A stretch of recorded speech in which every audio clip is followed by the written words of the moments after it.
Hi everybody, I'm Matthew. This is my product Beekeeper Studio. I'm here to show you all our Oracle database integration. Beekeeper Studio is an easy to use SQL GUI and database manager that really prioritizes user experience and quick navigation. So let's jump into it. So to connect to an Oracle database, first I have to set a couple of one-time set options, which are the location of the Oracle Instant Client, which you download from the Oracle website, and optionally an override for your TNS admin directory, which contains your tnsnames.ora file. So once you have that set, you can connect either via a connection string or TSA names alias, which you should be familiar with, or otherwise manually specifying host, port, database, etc. If you have everything set up in the first step, all of this should just work as it does in any other database client. In my example, I've saved a connection. These are my saved connections here. Called dev, which is an alias in my TNS names file. I'm going to connect to that. Fantastic. So this is the main Beekeeper interface. It's structured around a couple of things. One is easy, pop open a new tab, write a new query. Right, so we can pop open a tab, write, select star from film, and get all my film data. Okay, so that's the first step. Any queries you save will be saved to the database, the local database that's on your machine, and can be opened again at any time. So I can double click in here, open a saved query, and it just pops open in a tab, just as you would expect in like VS Code or IntelliJ or anything like that. The second part is navigating and editing tables. So I can double click on a table and bring up the data view, and I can edit this table here. Now, editing a value doesn't save it, that's why it's yellow. I can click the apply or reset button down here to either commit that to the database or to discard it. So in this case, here's a bunch of changes I could make. I don't like these changes, I'm going to reset them. But, if I wanted to make one change or whatever I need to do, I can do that and it'll save. And you'll get a nice visual indicator that those values have updated. I can also do a similar thing with the structure of the table. So as long as I have permissions, I can come in here, I can add columns to this table, I can remove columns from the table, I can change data types, number, as I see fit, and very similarly, I can either apply or reset that to discard it. And I can do that also with indexes and relations. So lots of flexibility here for managing your tables.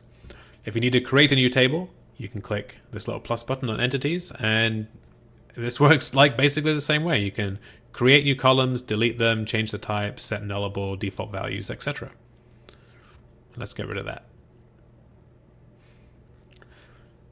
Another pillar of Beekeeper Studio is getting data out of the system. So if I'm on a table view, I can export either the whole table or the view that's filtered right now to a bunch of formats, including CSV and JSON.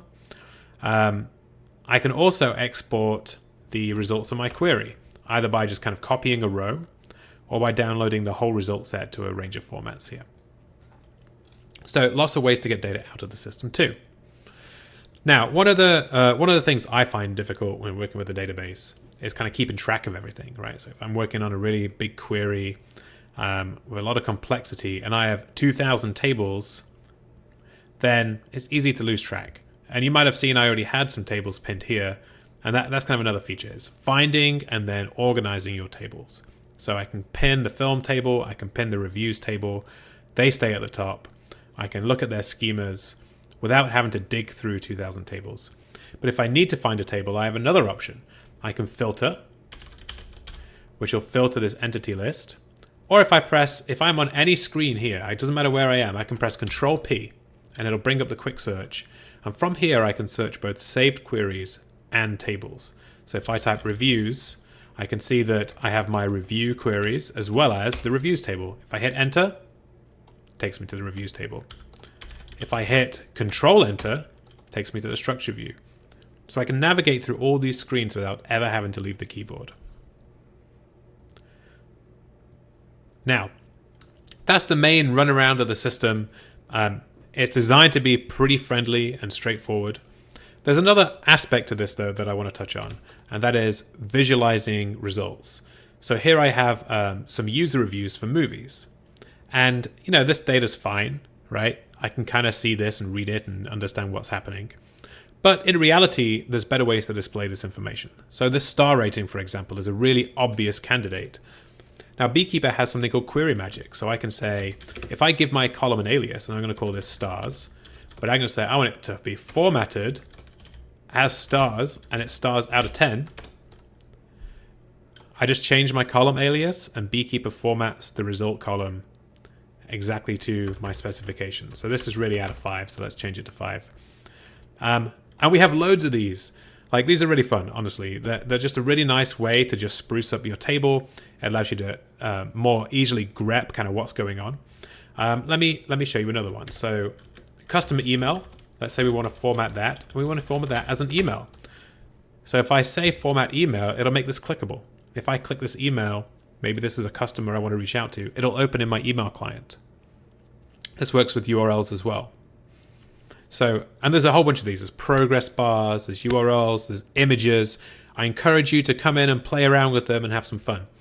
The final formatting one I'll show you is currency. So this is obviously a lot of times very complicated, but we can do rental rate, and again, double underscore, format, money, and then whatever currency you want it formatted as. So if we're in the UK, we can format that as Great British Pounds.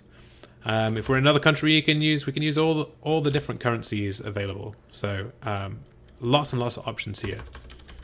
Oop. I'm British, so let's do pounds. So formatting magics are very, very flexible. They're really fun to use, and they really help kind of with the visual pop of your results. The last thing they can do is not just format the data, but integrate it into this view.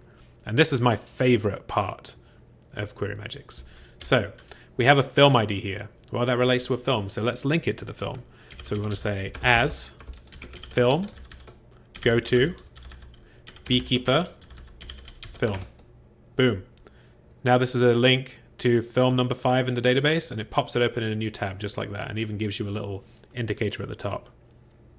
Like, this is my favorite part. This is also really flexible. We can link this to any table and any column. So by default, notice I did not specify a column. It uses the primary key of the film column by default. I could link this to another table that has a film ID in it. So let's say film text, right? So say I want to see the text of a film here.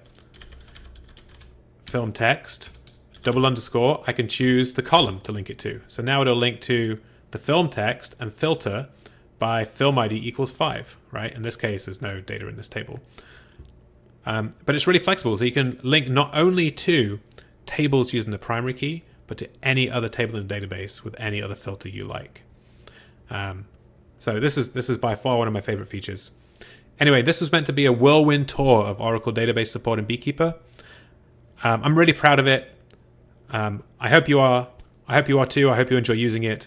And if you want to see other features or other databases walkthroughs, check our YouTube channel or check beekeeperstudio.io. Thank you very much.